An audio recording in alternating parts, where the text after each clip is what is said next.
एक समय में हमारी पृथ्वी पर डायनासोरों का राज था। वो चलते थे जहां हम चलते हैं, इसी धरती पर सांसें ली और इसी धरती पर जीवन व्यतीत किया।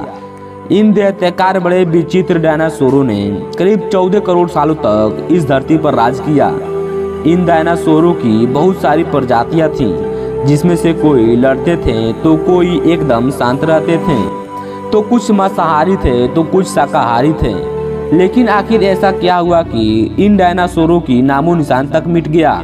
और कौन सा एक आइलैंड है जहां पर डायनासोर देखने को मिल जाएंगे? इन तमाम रहस्यामी सवालों का जवाब जानेंगे हम आज के इस वीडियो में। लेकिन दोस्तों, उससे पहले अभी तक आप मेरे चैनल को सब्सक्राइब नहीं किए हैं तो प्लीज़ आप मेरे चैनल को सब्सक्राइब कर लीजिएगा और वीडियो को लाइक शेयर कर दीजिएगा। दोस्तों, आखिर दुनिया से डायनासोर कैसे समाप्त हो गए? इन सवालों के जवाब जानने के लिए हमें करोड़ों साल पीछे जाना होगा और डायनासोरों के अंतिम दिनों को करीब से देखना होगा। तो चलिए दोस्तों, आज से 65 मिलियन साल यानी कि 6 करोड़ 50 लाख साल पीछे जाते हैं। आज से 65 साल मिलियन पीछे मौसम एकदम समान था। चारों तरफ सूर्य की रोशनी बिखरी हुई थी और हर तरफ डायनासोरों की चिल्लाने और चिघाड़ने की आवाज़ें गूंज रही थी। जब ये सारी डायनासोरों की प्रजातियां बड़े ही आराम से धरती पर रह रही थी, तो उस समय एक एस्टेरॉइड का टुकड़ा अंतरिक्ष में घूम रहा था। जब ये एस्टेरॉइड का टुकड़ा बृहस्पति ग्रह के पास से गुजर रहा था, तभी उसकी टकराव हो जाती है। उसके बाद एस्टेरॉइड का टुकड़ा पृथ्वी की ओर घूम जाती है। ये एस्टेरॉइड का टुकड़ा 22,000 किलोमीटर प्रति घंटा के रफ्तार से पृथ्वी की ओर बढ़ने लगी। जब ये एस्टेरॉइड पृथ्वी से 3,84,000 किलोमीटर की दूरी पर था, तब शायद पृथ्वी पर मौजूद डायनासोरों का अंत नहीं होता।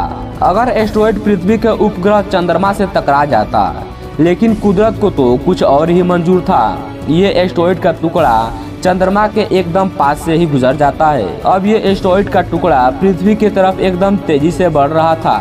उसके बाद जब ये पृथ्वी के वातावरण में प्रवेश किया, तो एकाएक करके इसकी 22,000 किलोमीटर की रफ्तार से 72,000 किलोमीटर की रफ्तार तक पहुंच गई। पृथ्वी में प्रवेश करने के दौरान घर्षण के वजह से यह एस्टेरॉइड का टुकड़ा पूरी तरह से आग में बदल गया। ये एस्टेरॉइड का टुकड़ा इतनी तेजी से बढ़ रहा था कि इसने मात्र 4 मिनट में ही अटलांटिक महासागर को पार कर लिया और इसकी चमक की गर्मी इतनी थी कि टकराव से पहले ही छोटे छोटे जीव जानवर का शरीर पूरी तरह से जल गया। धरती पर मौजूद डायनासोरों का इस एस्टेरॉइड की गर्मी से उनकी आँख से नहीं दिखाई दे रही थी, लेकिन उसके गर्मी को महसूस कर पा रहे थे। देखते ही देखते ये एस्टेरॉइड का टुकड़ा मैक्सिको की खाड़ी में धरती से टकरा गया। उसके बाद 35,000 डिग्री सेल्सियस का एक बड़ा गर्मी के साथ विस्फोट होता है।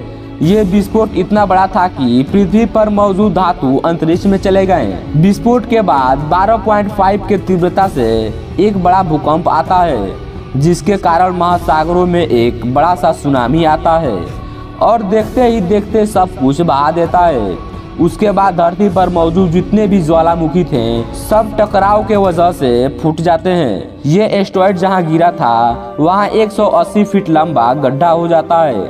ज्वालामुखी, सुनामी और एस्टेरॉइड की गर्मी पृथ्वी पर मौजूद हर चीज को निस्तो नाबूद कर देता है और इस तरह से डायनासोरों का नामो निशान तक मिट जाता है। और दोस्तों, दुनिया में एक कौन सा आइलैंड है जिसपे डायनासोर मौजूद है? तो दोस्तों, मैं बता दूं आपको कि दुनिया में कोई भी ऐसा एक आइलैंड नहीं है जिस पर डायनासोर मौजूद है। इस दुनिया में डायनासोर का अंत हो चुका है। तो दोस्तों, आपको यह वीडियो कैसा लगा आप नीचे कमेंट करके बता सकते हैं। दोस्तों, हम फिर अगले वीडियो मिलते हैं, तब तक के लिए जय हिंद, जय भारत।